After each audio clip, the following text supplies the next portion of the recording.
Hello, good morning. Eto na naman tayo. May binili ako sa Lazada. Ito, dumating na siya. Ito yung parang keychain siya na LED na flashlight. Tingnan natin.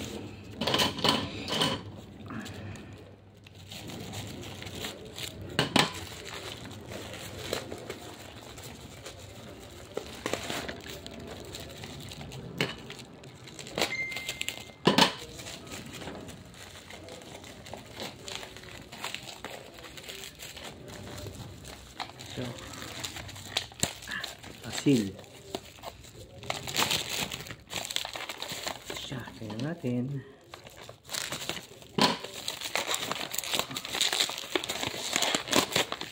Ayun, no? Ito siya, oh. Ayan. LED rechargeable kitchen light. Tingnan natin, ha. Maganda daw ito, eh. Oop.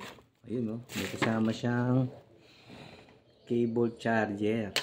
Ano siya? Type C. Then, ito siya. Ito siya, no?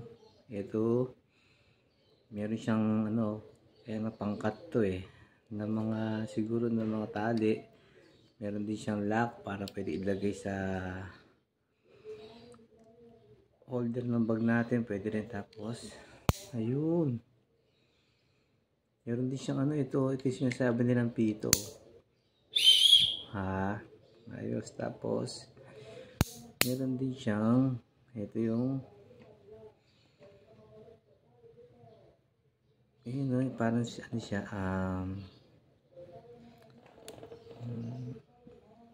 sa cigarette, no? Pag magsisindi ka, ayan, tingnan natin. Tapos, ilaw niya, wala pa kasi, no? Ang liwanag. Ang liwanag na ilaw niya, oh. Grabe, oh. Liwanag siya. Meron siyang naiiba-iba siya, oh. Nagiging red. May flashing siya. Tapos ito, off on. Tapos meron siyang ito, yung parang sa sigarilyo, oh. Hindi ko na paano to, eh. Tingin ko ito. Ayan. Ayan siya, no? Nagbabaga siya, ang galing, di ba? Ayan, patay na. Ayos siya, maganda. For only 195 lang, oh. Ito, bilhin na kayo. Ayan, oh. Sa Lazada ko in-order yan. Ayos. Thank you. Salamat. Bye.